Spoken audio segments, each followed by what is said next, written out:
सहनावतु सहनौ भुनक्तु सह वीर्यं करवावहै तेजस्विनावधीतमस्तु मा विद्विषावहै. ओम शांती शांती शांती. गुरुर्ब्रह्मा गुरुर्विष्णू गुरुर्देवो महेश्वरः गुरु साक्षात् परब्रह्म तस्मै श्री गुरुवे नमः.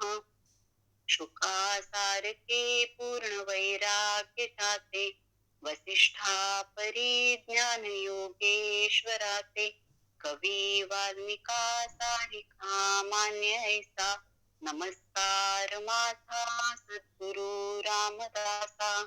जय जय रघुवीर समर्थ.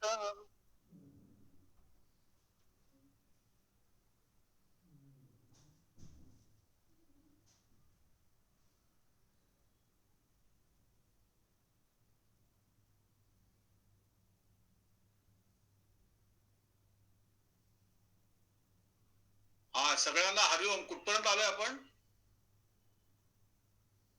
हरिओम दादा. एक मिनिट. समास कितवा? समास 8वा. दशक दुसरं समास 8वा. एक मिनिट.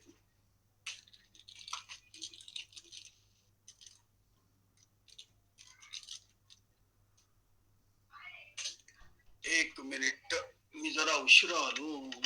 हा, काय म्हणे? दशक दुसरं समास 8वा. 21वी ओवी चालू. हा, पहिला येणे दशक दुसरा समास 8वा. सद्विद्येची लक्षण. हा, ठीक आहे, वाचा. हो दादा. मित्रपणे परहितकारी, वाग्माधुर्य परशोकहारी, सामर्थ्यपणे वेत्रधारी, पुरुषार्थे जगमित्र. हा, हे त्याचं वर्णन आहे. कोणाचं? तो जो काय म्हणाल त्याला, सद्विद्येचा जो नर आहे, माणूस आहे, त्याचं हे वर्णन आता शेवटाकडे जाते हळूहळू, किंवा स्पष्ट होते आणखी. ते म्हणतात मित्रपणे परहितकारी. तो लोकांचं हित करणारा असल्यामुळे तो मित्रच असतो, सगळ्यांचाच.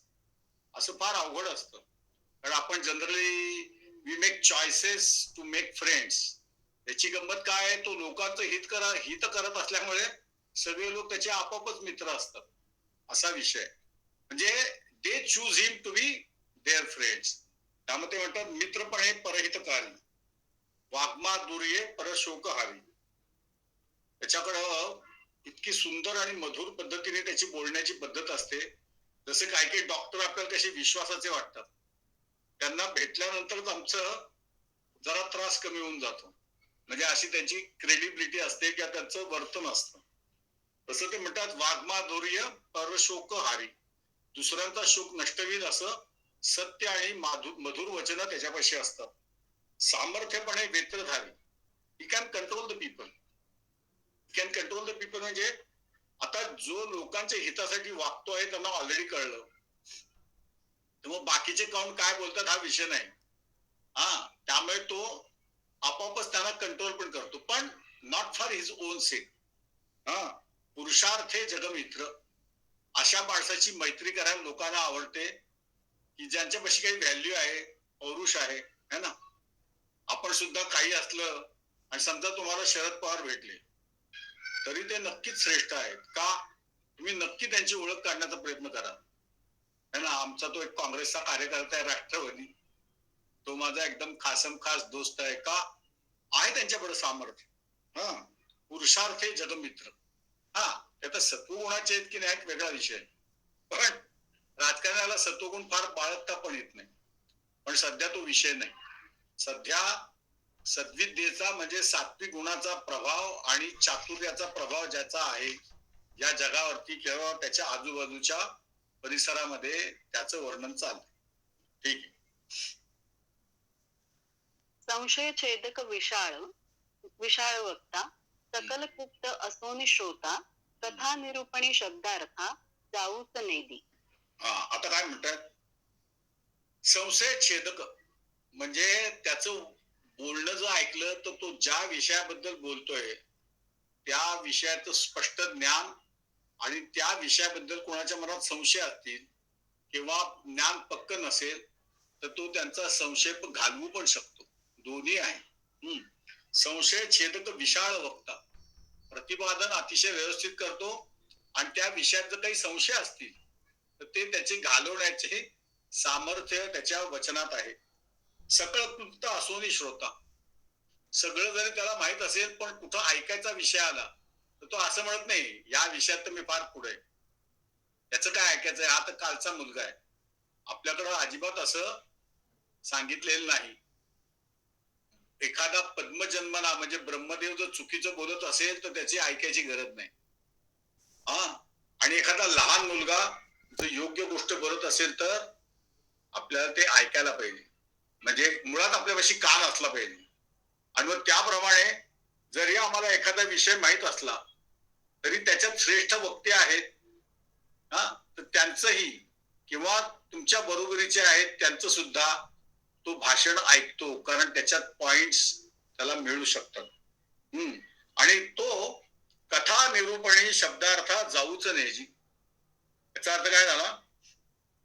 हरिकथा प्रवचन ऐकत असताना प्रत्येक शब्दाच्या अर्थाकडे त्याचे लक्ष असते, असा पण अर्थ होतो. म्हणजे तो जेव्हा बोलत असतो तेव्हा प्रत्येक शब्दाचा अर्थ आणि त्याच्यात ग्रहित असलेला अर्थ सगळे त्याच्याकडनं स्पष्टम कळतात. मी तर आणखीन पण म्हणतो, लोक निरूपण करत असले तर त्यांच्या बोलण्यातला सुद्धा एक कण वाया जाऊ देत नाही, असा मला फार काय म्हणतात त्याला अतिशय आनंद देणारा किंवा परीक्षा बघणारा किंवा त्यापेक्षा तृप्त करणारा अनुभव आला. आमच्या तेजोमयानंदांनी माझं भाषण 15 मिनिटं ऐकलं होतं आणि ते त्यांनी जणू काय माझ्याकडनं जबरदस्तीने करून घेतलं होतं. त्यांना आपल्या पुण्याच्या आश्रमामध्ये आणि कोल्हापूरमध्ये मारुती जन्माच्या हिशोबाने बोलायचं होतं. पण ते म्हणले, मी त्यांना असं काही म्हणलेलं नाही की मला कुठल्या म्हणजे मारुतीच्या कुठल्या विषयावरती मी बोलणार आहे, सो भीमरूपी मला समजावून सांग, असं काहीतरी तो विषय निघाला होता. आणि made me to talk next time, म्हणजे इन द नेक्स्ट मीटिंग. आणि तुम्हाला सांगतो त्यांच्यासारखं अटेंटिव्हनेस, रिस्पॉन्स देण्याची क्षमता, तुम्हाला खरं सांगायचं असेल ना तर जो चांगला श्रोता असतो तो चांगला वक्ता होऊ शकतो. आणि हे त्याचं अतिशय ढळढळीत उदाहरण आहे. म्हणून तुम्ही याचा अर्थ असा पण करू शकता की लोक जर कथा निरूपण करत असतील तर त्याच्यातला शब्दार्थ टिपून घेतो, वाया जाऊ देत नाही, असं त्याचा अर्थ होऊ शकतो. ठीक. वेवादरहित संवादी, संगरहित निरोपाधी, दुराशारहित अक्रोधी, निर्दोष निर्मत्सरी. मग आता जेव्हा आपण लोकांशी बोलतो तेव्हा त्याच्यात कमी जास्त असू शकतं. एखादा पॉइंट मला आवडेलच असं नाही, पण तो आवडला नाही आणि दुसऱ्या माणसाने ऐकला नाही तर तो ताणून धरत नाही का, तर त्याचा शेवटी शेवट कुठं होतोय. जसं माझ्या एका मित्राचं लग्न होतं तर ते त्यांनी रजिस्टर केलं. मी म्हटलं, आणि मग तो म्हटला, मी म्हटलं अरे वा रजिस्टर का, कुचकटपणाचं बोलणं होतं. तो म्हटलं हो आमचं असं ठरलंय आणि भारतीय संविधानाला पण काहीतरी मतलब आहे, त्यालाही पावित्र्य आणि सँक्टिटी आहे. मी काही बोललो नाही. आता तो लग्न करणारे मॅरेजच्या कोर्टात जाऊन करणारे आपल्या आवाज काय जातात. तो पुढं मला काय म्हणला की संध्याकाळी रिसेप्शन ठेवलंय. म्हटलं बामणाच्या पोटावर तुझा पाय आहे आणि रिसेप्शन मात्र तुला जोरात करायचंय. त्यातले 5-10 हजार तू त्या ब्राह्मणाला दिले असते ना, मला रेट नाही माहिती 30 वर्षापूर्वीचा. पण म्हणण्याचा अर्थ काय झाला, म्हटलं मी नाही येत. मग आमचं त्याच्यावरती जरा वितंडवाद झाला. मग तो काय म्हणला, तो हुशार होता, त्याला माहिती माझं प्रेमही त्याच्यावरती आहे. तो म्हणला अरे भाईंना नाही आवडणार, म्हणजे डॅडीला. तो डॅडींना भाई म्हणायचं. मग त्या काय झालं इथे, वडिलांच्याकडे लक्ष दिल्यानंतर आमचं दोघांचंही बोलणं सरळ झालं. म्हणजे काय, मग आम्ही वाद नाही घातला है ना. मग काय झालं, विवादरहित संवादी, असं तो पॉइंट शोधून काढतो की वाद मिटतील आणि संवाद होतील. हे त्याची हुशारी म्हणजे. हा. मग संगरहित निरोपाधी, मग ते काय म्हणतायत, कुठलीही उपाधी आपल्या अंगाला लावू देत नाही. म्हणजे काय, रामदासानेच एका ठिकाणी सांगितलंय, ते झालं की नाही माहित नाही मला. सुखा अंग देऊ नये, सुख आपल्या अंगाकडे येईल, पण आपण त्याला चिकटायला जाऊ नये. तसं जसं विवेकानंदांना एक मुलगी भेटली आणि ती म्हटली मला तुमच्याशी लग्नच करायचं है ना. फॅन एवढा तयार झाला की माझ्याशी लग्नच करतोय, वा वा, एखाद्याला आनंद झाला असता. तो म्हटलं पण प्रॉब्लेम काय आहे, म्हणजे कशासाठी करायचं. ते म्हणे मला तुमच्यासारखा मुलगा पाहिजे. आपण ती गोष्ट ऐकली आहे.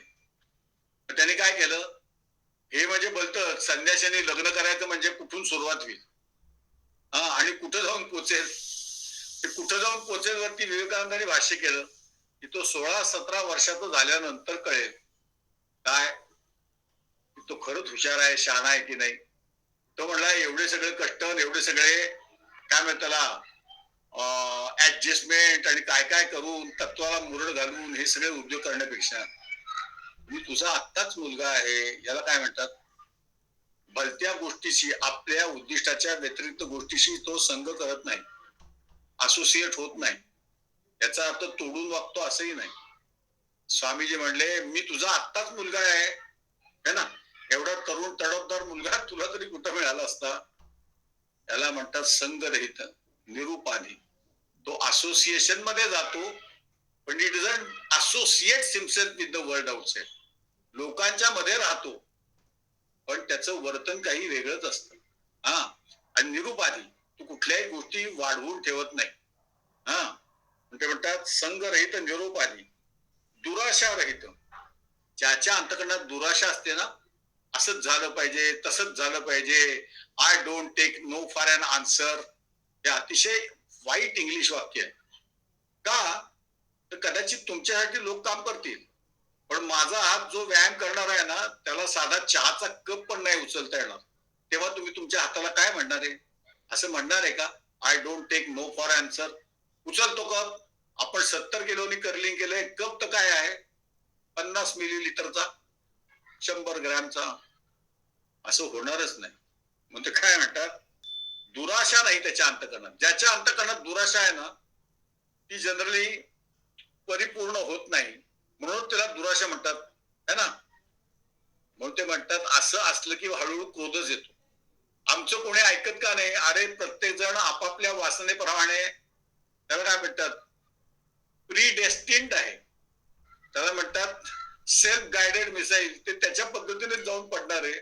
तू कशाला त्याला आपल्याकडे खेचतो, त्याचे सगळे मोटिव्ह भिन्न आहेत तुझ्यापेक्षा. हे लक्षात आल्यानंतर काय होतं, दुराशा राहत नाही. हा, आशा राहील. आता मला माझी बायको चहा करून देईल अशी आशा आहे की नाही, पण तिने दिलीच पाहिजे म्हटल्यानंतर काय झालं, म्हणजे काय व्हायचं ते होईल. स्वयंपाकघरात भांडी पडणे वगैरे, नवऱ्याला खोक पडणे वगैरे असं सगळं होऊ शकतं. मग पण ते म्हणतात दुराशा राहील. ज्याला दुराशा नाही ना त्याला क्रोध होतच नाही है ना. आणि मग पुढे काय म्हणतात निर्दोष निर्मत्सरी. ज्याच्या अंतकरणात दुराशा नाही, ज्याच्या अंतकरणात जळणारा क्रोध नाही, मग काय झालं निर्दोष.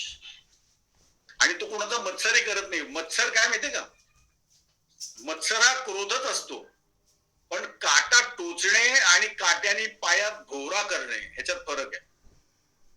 द्वेष किंवा मत्सर जो आहे तो एखाद्या गोष्टीबद्दल आमच्या मनामध्ये भोवरा तयार झाला म्हणजे विशिष्ट पद्धतीने आकस निर्माण झाला, त्याला दुराशाच नाही तर तो क्रोध कशाला करेल.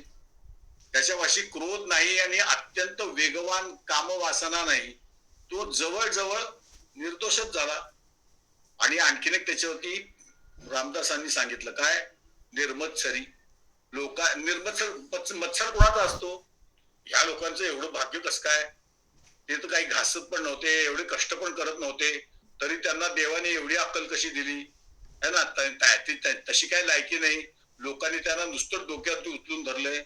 अरे पण लोकांनी उचलून धरलं ह्याच्यावरती तुझा काही कंट्रोल आहे का, तू तुझ्या पद्धतीने आयुष्य जगू शकतो. पण असं बऱ्याच लोकांचं नसतं. पण सद्विद्येच्या माणसापाशी मत्सर नाही. हा, पुढं एक प्रश्न दादा. हो, दादा दुराशा रहित मतलब दुराशा जिथे कुठे येते, आता आपण ऑफिस मध्ये काम करतो म्हणजे कॉर्पोरेट मध्ये किंवा कुठेही, आपल्या बरोबर जे काम करतात, कलिग्स असो किंवा सबऑर्डिनेट्स असो, हम्म. त्यांची त्यांनी कामं केली पाहिजे का केलीच पाहिजे? आशा आणि हो. दुराशा कसं काय? नाही सी, आता दुराशा नको हे पण वाक्य जास्त वाढवायचं नाही. Because when we are working in office setup, there are some duties and responsibilities assigned to everyone. तर लोकांनी आम्हाला मूर्ख नाही बनवता पाहिजे. वी कॅन हेल्प देम, पण पीपल शुड नॉट फूल अस. आणि मग तिथं जर त्यांना चापायचं असेल, यू हॅव टू.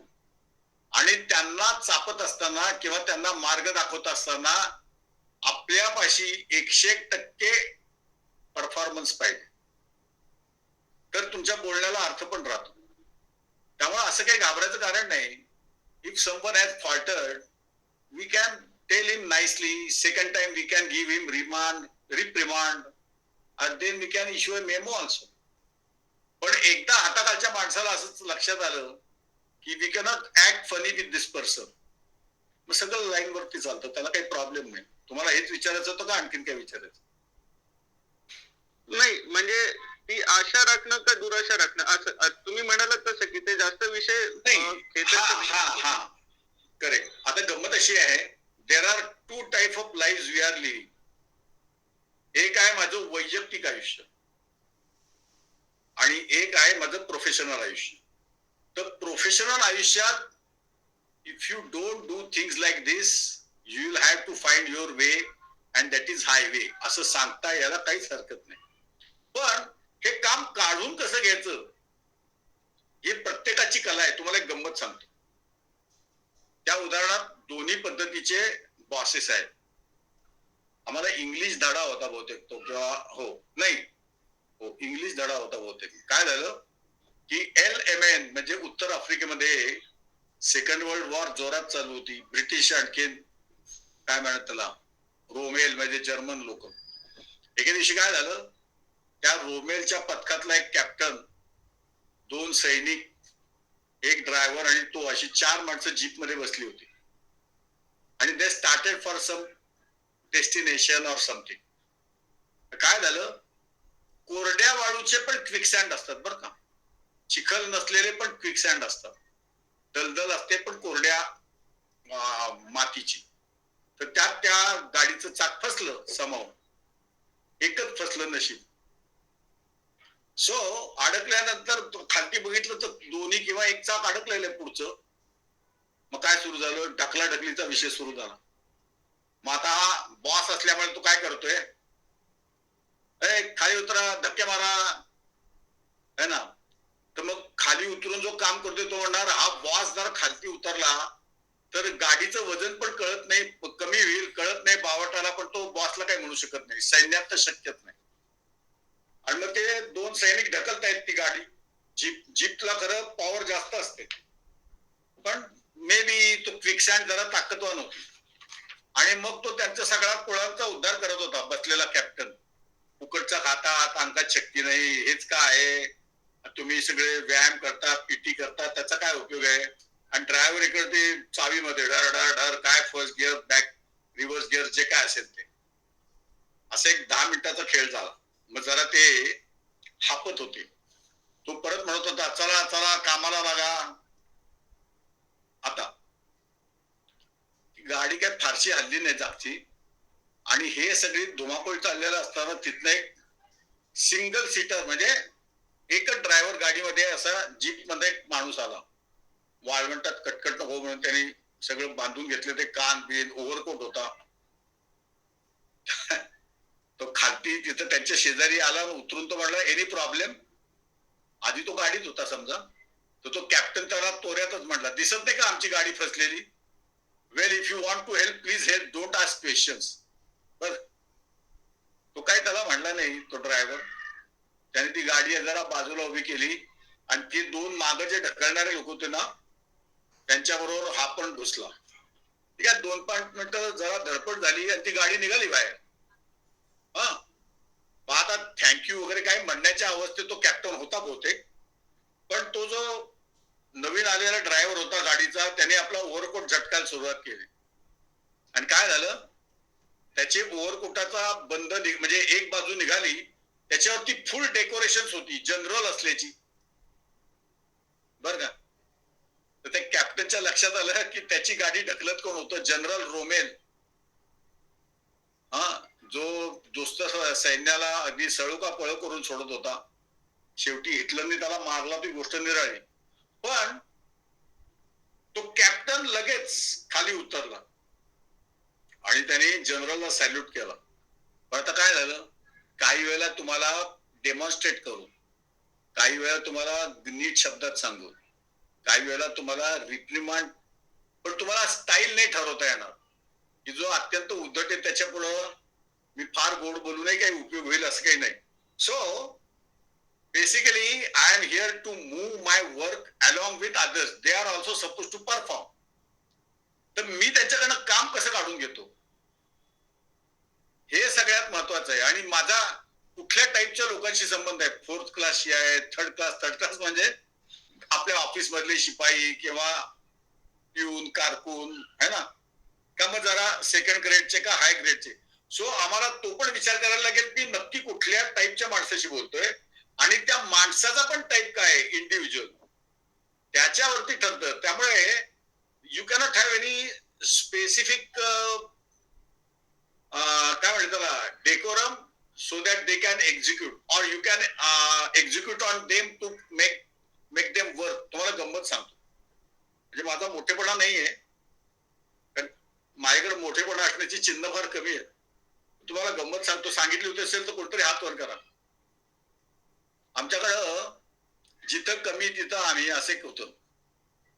आणि सुरुवातीला आमच्याकडं आमच्या डिव्हिजनला कामगार पण मिळायचे नाही, म्हणजे आम्ही एम्प्लॉय नव्हता केला. मग काय झालं की आम्हाला आमच्या यार्डातनं एकतर लोड करायला लागायचं मटेरियल, किंवा आलेले मटेरियल अनलोड करून त्याची तपासणी करून त्याच्यावरती वेगवेगळे मार्क असतात बघा, कुणाला माहिती असेल तर, त्या टाईपचं काय टाईपचं मटेरियल त्याप्रमाणे त्या स्टॅक मध्ये लावणं वगैरे असं असायचं. आता कोणीच नसल्यामुळे ते सुपरविजनचं काम मला असायचं बरं का. तर मी म्हणून आमच्या बाई पण म्हणल्या, तुम्ही ऍडमिनिस्ट्रेटर आहात का कुठेही फिरता फॅक्टरीमध्ये थर्मॅक्सच्या. म्हटलं मी फॅक्टरीमध्ये फिरून माझी भाकरी शोधत असतो, त्यामुळे जिथं मला पाठवतील तिथं मी जात असतो. आता त्यांना काय, मला पगार मिळत होता, त्यांना कमिशन मिळत होतं. बर, काय झालं, एके दिवशी आमचा इंजिनियर आला तिथे आणि त्यांनी ते सगळे कागद, इनवर्डचे कागद आमच्या ताब्यात दिले आणि तो एकदम डायरेक्ट तिथं बसलेल्या लोकांशी बोलायला लागला बरं का. That also we should understand की समोर असलेला माणूस खालच्या दर्जाचा असला तरी तो माझ्या ओळखीचा आहे, त्याचं स्टेटस काय, खालच्या दर्जाचा म्हणजे फोर्थ क्लास आहे का असा. म्हणला हे सगळं मटेरियल ट्रक मधले जे आलंय ते ताबडतोब नीट बैजावर लावून ठेवा, उद्या आपल्याला ते डिस्पॅच करायचे म्हणजे वेंडरकडे. आता तो नेमका क्रेनच्या माणसांशी बोलत होता. क्रेन ही आपण हायर केलेली असते, त्यांची माणसं त्यांचे नोकर असतात क्रेनवाल्याचे. तो माणूस एकदम अंगावरती झाला आमच्या साहेबाच्या, साहेबच म्हणायला पाहिजे, 24-26 वर्षाचा होता पण साहेब होता.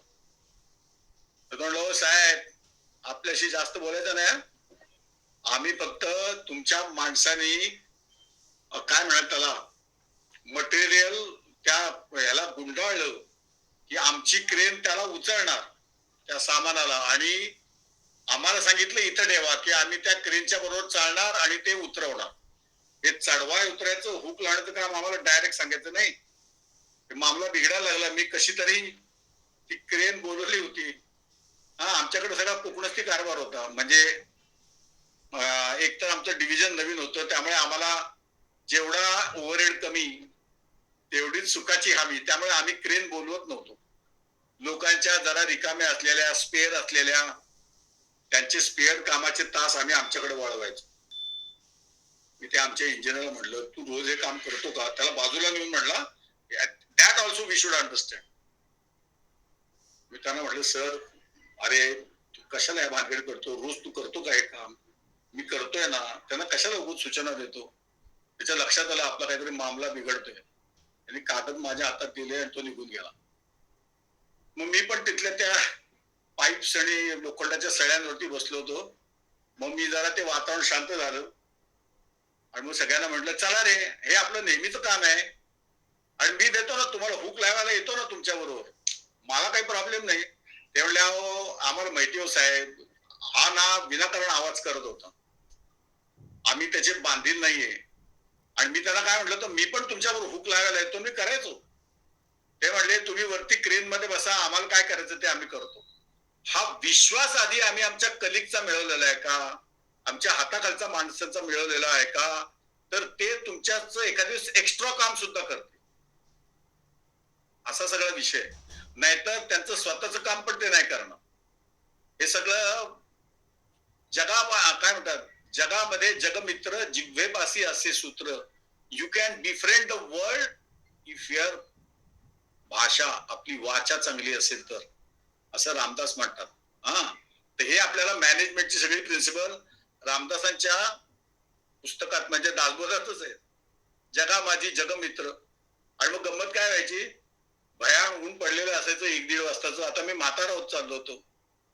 मग मी त्या क्रेन मध्ये ड्रायव्हरच्या शेजारी बसून, आणि ते समोर सगळं काम त्यांचे मग ते बाहेरचे असतील, आमचे माथाडी कामगार किंवा आणखीन कोणी असतील, ते सगळं काम समोर करत असायचे. त्या उन्हाच्या मारामध्ये कधी कधी मला झोप लागायची 50-55 मध्ये आल्यानंतर.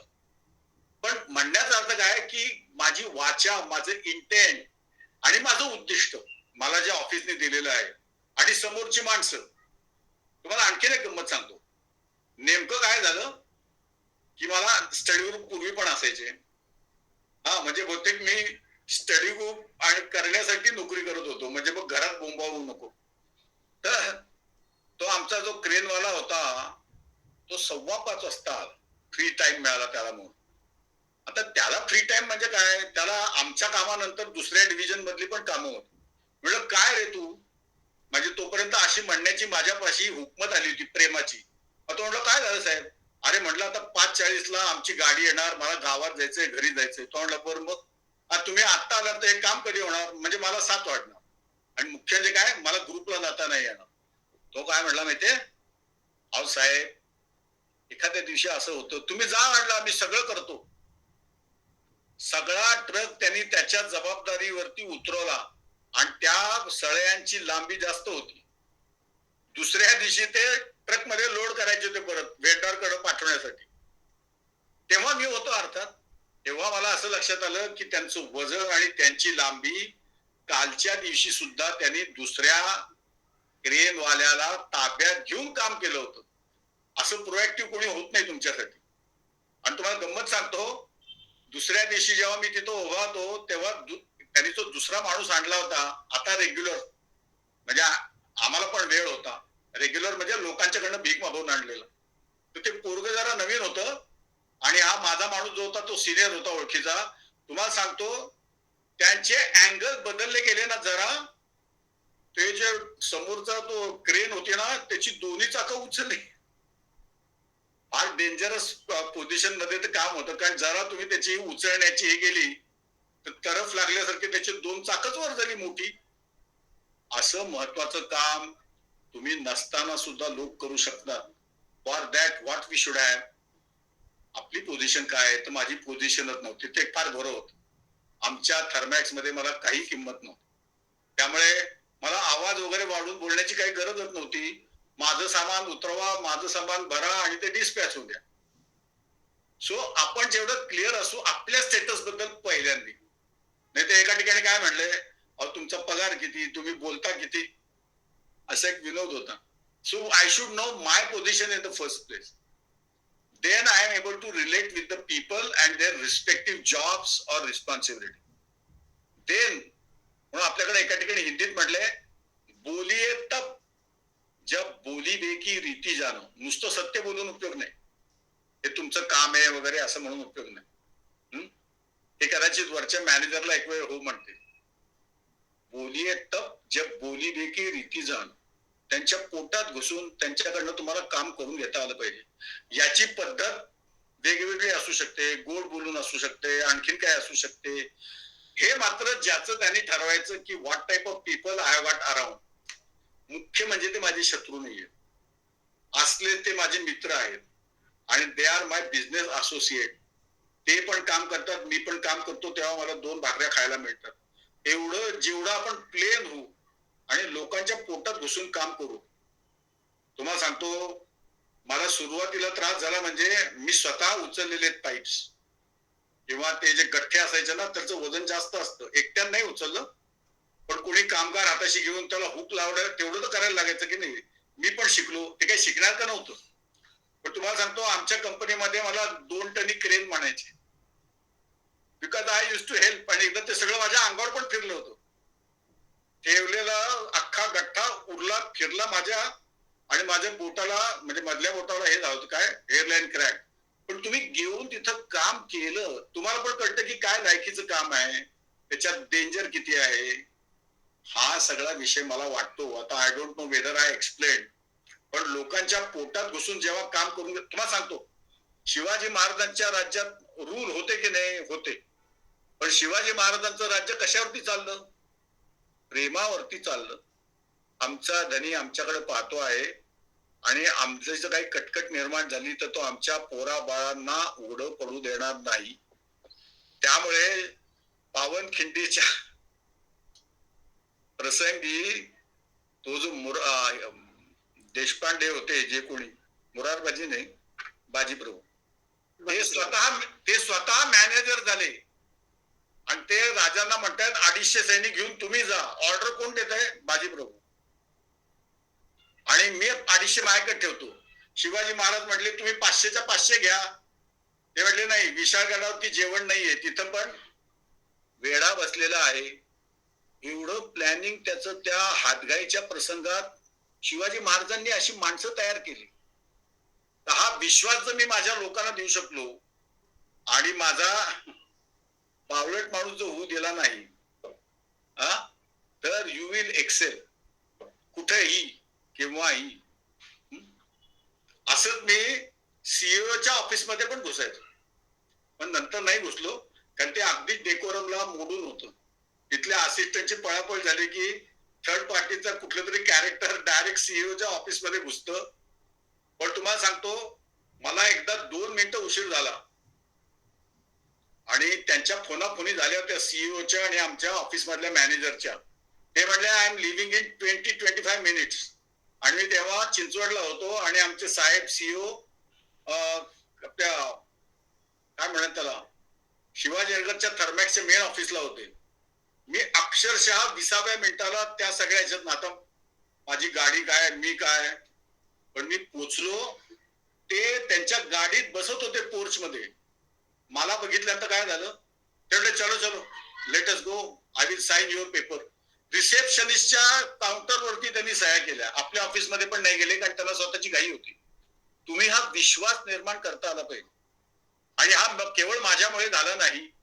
ते सीईओ ज्यांना गुरु मानायचे, ते जांगडा माझ्यावरती प्रेम करायचे, कारण माझं नाव टिळक होतं. माझ्याकडे टिळकाचा कुठलाच गुण नाही, पण केवळ टिळक या नावावरती मला काय म्हणायचंय की तुमचं भाग्य कुठल्या कुठल्या पद्धतीने चालतं. ते म्हटले तुम्ही टिळक पहिल्यांदा भेटले तेव्हा म्हटलं हो. तुम्ही त्या लोकमान्य टिळकांच्या घरातले? म्हटलं येस सर्टनली. बस त्याचं प्रेमच जमलं. म्हणजे काय झालं, काही गोष्टी तुमच्या भाग्यात असतात, काही गोष्टी तुमच्या मुखात असतात, वाणीमध्ये, काही गोष्टी तुमच्या एफिशियन्सी मध्ये असतात, आणि ह्या सगळ्या तुम्हाला जगल करायला लागतात. आणि first thing, we should love people.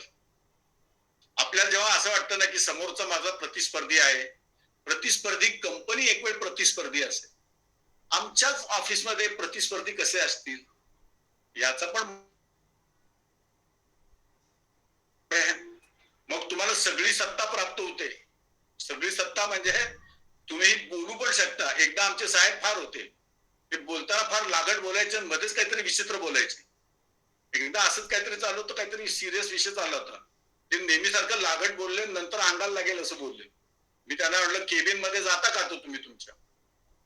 तो M3 होता, आणि मी M3 नाही, मी Z1 पण नव्हतो.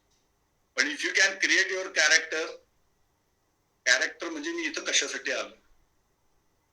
मी या जगात भांडाय तांडाला, प्रेम करायला पण नाही आलो actually. I am the associate of all. पाण्यासारखं मिसळून जाता आलं पाहिजे. हे कसं, हे ज्याचं त्याने ठरवायचं. किती प्रमाणात करायचं, मान किती वाकवायची, नाही वाकवायची, गुडघे वाकवायची की नाही हे तुमच्या ऍटिट्यूड आणि नॉलेज प्रमाणे जाईल. पण I tell you, you can win people. तुम्हाला माझं जाऊ द्या, म्हणजे जायला काही हरकत नाही. अब्राहम लिंकन, त्याचं फार जगप्रसिद्ध वाक्य आहे. तो म्हणला, I destroyed many and enemy. सगळ्यांच्या भोवऱ्या वर झाल्या. या बाबाजी प्रेसिडेंट होताना 4-5 लोकांना आडवं करून गेला. तो पुढे म्हणला, by making them my friends, है ना. म्हणून ते म्हणतात की जिथं निदान मी अन्न मिळवतो तिथं मला मित्र नसले तर निदान माझे शत्रू पण कोणी नाही. You will release your work and work moments, you will be most happy. आणि तो हॅपीनेस घेऊन तुम्ही तुमच्या घरात जा and you will make your on people also happy. आमची काय गमत होते, बायकोकडनं थप्पड खाऊन तिकडे जातो कुठं ऑफिसला. मग जे त्यातल्या त्यात कमी दर्जाचे असतील त्यांना लाथा बुक्क्या म्हणजे बोलून तेव्हा थप्पड मारणे. मी तर एक इंडस्ट्रियलिस्ट उत्तर प्रदेश मधल्या आलेल्या लोकांना लाथा मारताना बघितलाय मागून. That was their character. We can make our character and we can even raise the bar of character in others. Shivaji महाराजांनी केलं. आता सारखं शिवाजी महाराज म्हणतोय आपण, पण नाही तर मग शिवाजी महाराज की जय म्हणण्यातही काय मतलब नाही. म्हणून तुम्हाला आणखीन सांगतो, तुम्ही जर मॅनेजर असाल तर जस्ट मिनिट किंवा असं काहीतरी मॅनेजर नावाचं पुस्तक आहे. Not only he manages his affairs, he creates managers like him, because he may leave the company at least by old age, but he will have company will have new managers. जसं चिन्मयानंदांनी आपल्या आयुष्यात घडवलं.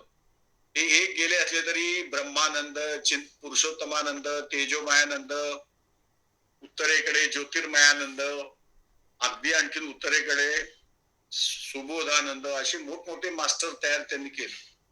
So तुम्ही जर बघितलं तर आपल्या पर्सनॅलिटी डेव्हलपमेंटला आणि एस्पेशली तुम्ही क्वालिफाईड असाल चांगले, माझ्यासारखं नाही, तर you can rule this world with love but not being a fool. हे आपल्याला सगळं करता येईल. आणि even you will get elevated. आता हे जनरल मानेकशा म्हणले, मी सेकंड लेफ्टनंट म्हणून इंडियन आर्मीमध्ये आलो. कोणतरी त्याला विचारलं की what is your biggest achievement. ते म्हणले, माझ्या बॅचचे मागे पुढे कितीतरी सेकंड लेफ्टनंट म्हणून आर्मीला जॉईन झाले, पण I was perhaps worthy enough पेक्षा मी नशीबवान होतो की not only I become general but I become field marshal Manekshaw. So sky is the limit. आणि आपण आपल्या सहकाऱ्यांना जर एकदा दाखवून दिलं की आम्ही बावळट नाहीये, बोलून काय उपयोग नाही. कारण मी बावळट नाहीये असं म्हणणारा माणूस 100% बावळट असतो. तर आपल्या त्या स्मार्टनेस मध्ये त्यांना दाखवून दिलं आणि kindness. I think I should not take management classes because I am not worthy of it, पण you will rule the world. आणि या जगात तुम्हाला सांगायचं राहिलं, शिवाजी महाराजांच्या आयुष्यात त्यांच्या राज्यात रूल होते की नाही? होते की. स्त्रियांकडे वाकड्या नजरेने बघायचं नाही, देवस्थानांना हात लावायचा नाही, पण त्यांचं जास्तीत जास्त राज्य प्रेमाने चाललं. फिरंगोजी नाही, सॉरी, एका किल्ल्यावरती रामसेजचा बहुतेक तिथं फार मोठा पराक्रमी किल्लेदार होता, आता मला त्याचं नाव नाही आठवत.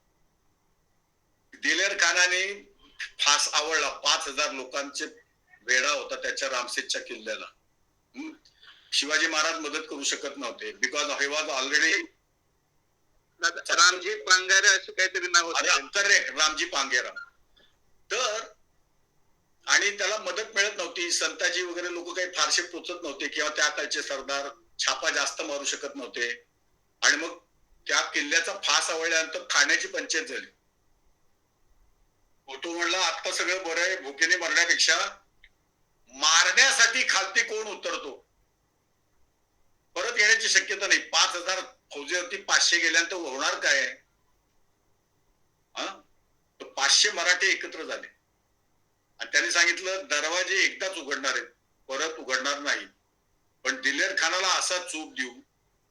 आणि बखरीमध्ये असं वर्णन आहे, घटका दीड घटका नगाऱ्यावरती टिपरी झडते तसे मराठे उघडे बोडके कपडे फाटून शरीर फाटून मेले, पण त्या 1.5-2 तासात दिलेर खानाला एवढा जबरदस्त मार बसला की तो 5,000चं सैन्य, दिलेर खानच होता बरं का, दिलेरी त्याच्यामध्ये होती, पण त्यांनी तो वेढा सोडला. म्हणण्याचा अर्थ काय झाला, शिवाजींनी असे मॅनेजर तयार केले होते. So why we should look only, या लोकांना सांगायचं कसं, we should have that knack to interact. आणि एवढंच नाही तर हे बघा, तुम्हाला सांगतो, आमचा एक मित्र होता निनाद तक्ते आहे, त्यांनी काहीतरी चूक केली, काहीतरी 1-1.5 लाखाचं शॉप मध्ये नुकसान झालं. तो काय म्हणला, आता याची काय शिक्षा आहे माहित नाही.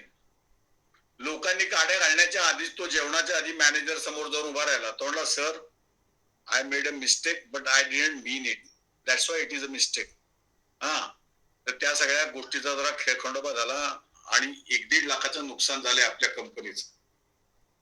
आता if you are a good manager and powerful enough, you can wave those kind of things.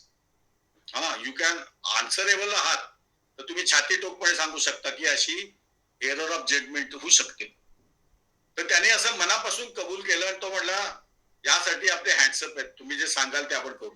त्यावेळेला काही नाही, पुढच्या कामाला लागा. म्हणजे काय झालं, तुम्हाला जर क्षमा करण्याची ताकद असेल तर we should have that kind of judgement की हे सोडून देण्यासारखं आहे का. People will fall in love with you. You don't have to tell come fall love in with me, you are not Shahrukh Khan. तुम्हाला स्वतः लोक तुमच्यावरती प्रेम करतील. आणि प्रेम जिथं होतं ना, हाच शिवाजी महाराजांच्या राज्याचा मूळ पाया आहे. की मग काय झालं, ते राज्य त्या प्रेमाच्या जोरावरती पुढे चाललं, असा सगळा विषय. हा, ठीक आहे. मी काय तुला उत्तर दिलं का काहीतरी भरतच सांगितलं? नाही दादा, बरोबर आहे, समर्पक आहे. Okay, thank you. चला पुढे, आहे का, वेळ उरला का? हो दादा. ओके, वाचा. हा, 11-10 मिनिटं. हा, वाचा. विमळ ज्ञानी निश्चयात्मक, समाधानी आणि भजक, सिद्ध असोनी साधक, साधन रक्षी. किती सुंदर लिहिलंय. ते काय म्हणतात, त्याचं ज्ञान विमळ आहे आणि ते वेवरिंग नाहीये, त्याला आता ते पक्क माहित झालंय. Whatever he knows is practically. So there is no doubt about his own knowledge. हा, आणि म्हणून म्हटलं निश्चयात्मक आहे, काही संशय नाही. आता प्रॅक्टिकली झालेले आहेत त्याच्यात, त्याने ते ज्ञान वापरून बघितलेलं आहे. He has made that knowledge his on. आणि विमळ ज्ञान आहे ना, सत्वगुणाचं, आत्मविद्येचं, करुणेचं, असं म्हणू शकतो. आणि मग पुढे म्हणतात समाधानी आणि भजक. ही गंमत फार गमतीशीर आहे. आमचा समजा नवसपूरला तर नवीन कटकट होईस्तो पण आपण काय देवाकडे जात नाही, तसं नाहीये. समाधानी आणि भजक, देवाच्या मुळे त्याला समाधान प्राप्त झालंय, पण तो म्हणतो दुसरं मायापाशी काही नाही. याचा अर्थ काय, त्याला दुसरं काही येत नाही असं नाही, पण समाधान ज्याच्यामुळे झालं त्याच्यावरती उलट त्याचं प्रेम द्विगुणित झालं. पण ते म्हणतात समाधानी आणि भजक, सिद्ध असोनी साधक, साधन रक्षी. एकदा काय झालं, रामकृष्णांचे एक भक्त होते. त्यांनी ते सगळं रामकृष्णांचं काय डेली जे त्यांचं रुटीन होतं ते बघितलं आणि मग संध्याकाळी त्यांनी एक प्रश्न केला. ते म्हणले, रामकृष्णजी तुम्ही तर पोचला. ते म्हणले, बरं ठीक आहे, पण पुढं काय, म्हणजे दुर्लक्ष केलं, पण तुला म्हणायचंय काय? मग ते म्हणले, तरी तुम्ही हे साधन भजन है ना, पूजन असं का करता? ते म्हणले, मी जरी पोचलो असलो समजा, तरी माझं मन आणि बुद्धी या जगातच आहे की नाही. I have to interact with the people around. मग त्याच्यामध्ये आपोआप डर्ट येते, लोकांची नाही तर माझे रागद्वेष येऊ शकतात. मग माझं मन बुद्धी साफ करणं हे या साधनेचं मुख्य लक्षण आहे. आता मी पोचलो, देवाशी एकरूप झालो है ना. किती एखादा सर्जन मोठा झाला आणि तो कुठल्याही प्रकारची शस्त्रक्रिया करत असला तरी आपली शस्त्र रोज उकळून ठेवतो. ऑपरेशन झाल्यानंतर आणि दुसऱ्या दिवशी ऑपरेशन असेल तर त्याही दिवशी परत उकळतो. Because there should not be any stress of or trace of any kind of काय म्हणतात त्याला जर्म्स. मग त्याला काय आहे, त्याला शस्त्रक्रिया तर करता येते. अरे नुसतं फाडून जोडायचं थोडंच आहे. नंतर त्या माणसाच्या अंगात जंतू शिरायला नको की नाही. तसं या साधन भजनाने आमचं वापरलं जाणारं डर्ट गॅदर करणारं मन शुद्ध होतं. त्यामुळे तो पोचला तरी तो आपलं साधन करतो आणि साधनाचं रक्षण करतो. म्हणजे त्या पद्धतीमध्ये कोणी विचारायला आला तर त्याला ते साधन समजावून सांगतो आणि ते पुढं पुढं जातं. जसं आमची बोटे समजा आम्ही विकत घेतली, आम्हाला वन टाइमच प्रोजेक्ट होता, to one time cross over. आम्ही क्रॉस ओव्हर केलं. मग आम्ही म्हटलं नाही, आमची बोटे आम्ही बुडवून टाकणार. असं काही मूर्खपणा करायची गरज नाही. येणारे किंवा परत जाणारे लोक ती बोट वापरू शकतात. हे साधन ह्या त्या बोटीसारखं आहे, नावेसारखं. त्यामुळे सुद्धा ती नाव जशी कायम तेल पाणी देऊन बोकायतकिरी बघितली जाते. हा, वॉटर वर्दी म्हणतात का सी वर्दी? सी वर्दी आहे की नाही बघितली जाते, मग ती वापरता येते. काय म्हणतात, निजोखमी. म्हणून तो म्हणतो सिद्ध जरी झाला तरी तो आपलं साधन करत असतो. ठीक. सुखरूप संतोष रूप, आनंद रूप हास्य रूप, ऐक्य रूप आत्मरूप सर्वत्रांचे. सुखरूप, आता त्याला भीती नाही. आपण म्हणतो ना काय सुखरूप आहेत का सगळे करोना काळात, म्हणजे फ्री ऑफ एनी टेन्शन और दुःख. हा, संतोष रूप आहे. आता असं झालं तर काय आहे, त्याची आहे त्या ह्याच्यामध्ये जैसी स्थिती आहे तैसा चितूर आहे. याचा अर्थ कर्म करू नये असं नाही. तो कर्म करतो आणि देवाला अर्पण करतो. हा, त्यामुळे काय झालं, संतोष रूप आहे. आजचा दिवस आमचा भागला, उद्या पाहिजे असेल तर आम्ही जास्त प्रयत्न करू. आपल्याकडे रामदासांनीच म्हटलंय, आहे तितके राखावे, पुढे आणिक मिळवावे, महाराष्ट्र राज्य करावे जिकडे तिकडे. आहे त्यामध्ये आधी समाधान माना. का असलेली पोळी फेकून देणार तुम्ही? ईट. मग तुम्ही प्लॅन करा की तुम्हाला सणाच्या दिवशी तरी पुरणाची पोळी खाता आली पाहिजे. गुड. पण आहे त्याच्यामध्ये आहे तितके राखावे. त्यामुळे तो सुखरूप आहे, सुखाचं रूप आहे असं म्हणा. असंच आहे, मी जिवंत असल्याशिवाय सुख पण नाही होणार. हे ज्याला कळतो तो सुखरूप होतो. हा, संतोष रूप, आनंद रूप, हास्य रूप. आतमध्ये त्याच्या असं कितीतरी भजन होतं. पंढरपूरला आता जायाचं आनंद पोटात माझ्या टेंग, असं काहीतरी वाच. आनंद पोटात माझ्या मायना असं पुणे केंद्रावरती असायचं. आता काय विषय चाललाय, आनंद त्याच्या पोटात भरलाय, पण तो कोकणासारखा तोंड दाबून नाही बसलेला. म्हणजे काय, माझ्या आनंदाला कुणाची तरी नजर लागू नये असं नाही. आमचे सगळे गुरु ठहाका मारून हटणार. मस्त आतमध्ये आनंद आहे, ज्याच्या अंतकरणात आरोग्य पण असताना शरीरात ते शरीरावरती पण दिसून येतं. तसं त्याचं आनंद रूप जे आहे म्हणतात. म्हणून ते संतांकडे आपण का जातो, दुर्मुखलेले नसतात है ना, कारण त्यांच्या अंतकरणात आनंद आहे आणि तो चेहऱ्यावरती दिसतो. आनंद रूप, हास्य रूप, ऐक्य रूप. म्हणजे काय सांगतो तुम्हाला, दास डोंगरी राहतो, हे वर्णन त्यांनी बहुतेक चाफळच्या रामाच्या बद्दल केलंय. दास डोंगरी राहतो. एकदा तिथं मॅनेजर आले, महंत आले, कामाला लागले, धारा बसली. मग आता सासूला घरात करायचं काय, मग दास डोंगरी राहतो. तिथं चाफळच्या शेजारी एक डोंगर आहे. नेमकं आता मला त्याचं नाव विसरलं, पण मी कुठल्या तरी गावकऱ्याला विचारलं की तो डोंगर कुठला आहे. तिथं ते राहायचे. दास डोंगरी राहतो, यात्रा देवाची पाहतो. रात्रीच्या वेळेला टेंबे बिंबे दिसतायत है ना, देवाचा उत्सव चाललाय, त्याला अंतकरणात सुख आहे. आणि असं सुख का आहे, पुढच्या वेळी तर अद्भुत आहे. देव भक्ता सवे जातो ऐक्य रूपे. तिथं उभा असलेला श्रीराम आणि मस्तक झुकवणारा माणूस हे मीच आहे. देव भक्ता सवे जातो ऐक्य रूपे. इतकं रामदास सुंदर आहेत ना.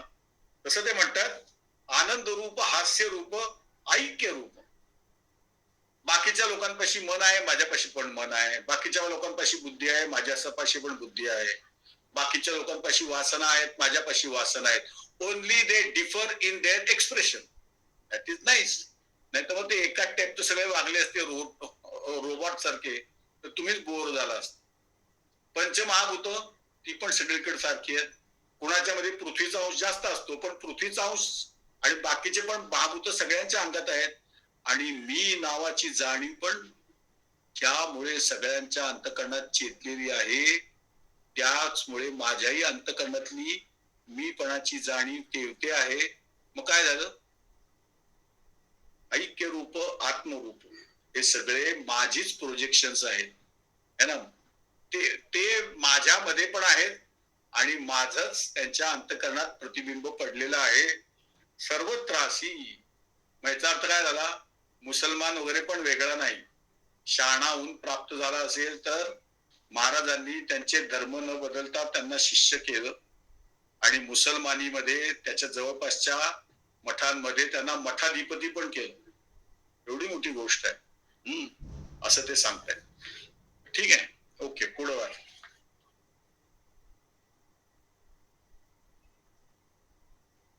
भाग्यवंत जयवंत, रूपवंत गुणवंत, आचारवंत क्रियावंत, विचारवंत स्थिती.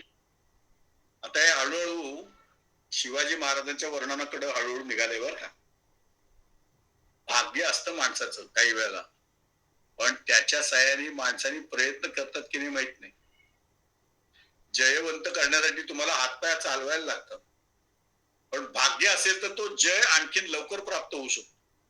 अशी सद्विद्येची माणसं असतात, है ना. राखावी बहुतांची अंतरे, भाग्य येते तदनंतरे असं म्हणले. शिवाजी महाराजांनी औरंगजेबाच्या राज्यात राहणारे ब्राह्मण, कदाचित काही मुसलमान सुद्धा, आपल्या बाजूने वळवून घेतले आणि त्यामुळे संभाजी महाराजांना मथुरेमध्ये स्थान मिळालं त्या ब्राह्मणाच्या घरी. केवढी मोठी झेप आहे. आपण सुद्धा कित्येकाला व्हॉट्सअपवरती एकमेकांना भेटतो, प्रत्यक्षात भेटलेलोच नसतो, पण आपला असा प्रभाव पडतो का? असा प्रभाव त्यांची कीर्ती औरंगजेबाच्या साम्राज्यात पण होती. ते काय म्हणतात, त्यामुळे त्यांचं भाग्य आहे की संभाजी महाराजांची चपोट करून शेंडी ठेवून आपला मुलगा म्हणून ठेवलं किंवा आपला शिष्य म्हणून. त्याचं गोत्र प्रवर वगैरे सगळं तयार केलं इथल्या ब्राह्मणांनी. आणि त्यामुळे काय झालं, असं भाग्य सुद्धा बघा, भाग्य सुद्धा प्रयत्नानेच प्राप्त होत. आमच्याकडे म्हणजे माझ्याकडे नाही, 1 कोटीचं डिपॉझिट आहे 60व्या वर्षी, आपोआप तयार झालं का? एक तर तुमच्या वडिलांनी दिलेलं खाल्लं नाही तुम्ही आणि व्याजावर व्याज चढून, पण खाल्लं नाही म्हणजे वैराग्य केलं की नाही, तो इंटरेस्ट नाही खाल्ला, त्यामुळे आता भाग्य म्हणून तुमच्या अकाउंटला 1 कोटी रुपये दिसत आहेत.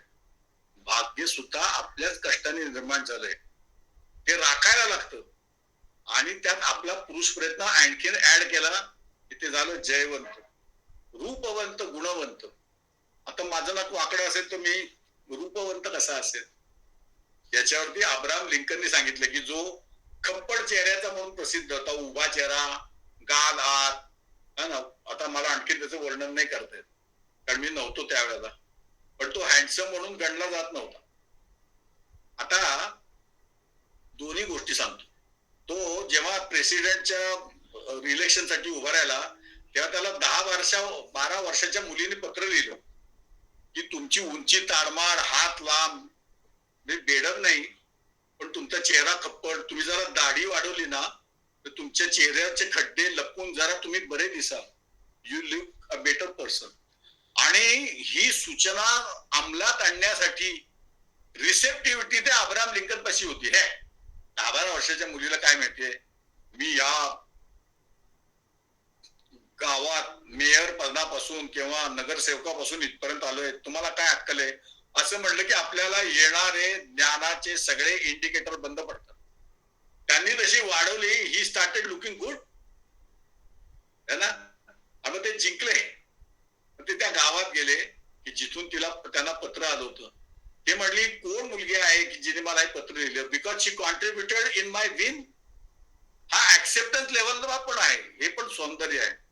मग ते काय म्हणतात, ऐक्य रूप आत्मरूप सर्व त्रासी, किंवा नाही पुढचं तर वाचायचंय, इथं आपण थांबू. हा, की हे सगळे त्याच्यापाशी सद्विद्या मिळाली किंवा हो सद्विद्या म्हणजे त्याच्या अंतःकरणात जे परत परत योग्य पद्धतीने विचार आणि प्रयत्नाची सांगड त्यांनी घातली, त्यामुळे तो अशा पदाला येऊन पोहोचला. भाग्यवंत, आपलं सुखरूप, संतोष रूप, आनंद रूप, हास्य रूप, ऐक्य रूप, आत्मरूप. जर कोणी शहाणपण शिकवत असेल तर ते घेण्यासारखं असतं. हा छोटा आहे का मोठा आहे म्हणलं की बिघाड झाला. त्याच्यावरची आमची रिसेप्टिव्हिटी असेल तर ऐक्य रूप. असा सगळा विषय आहे.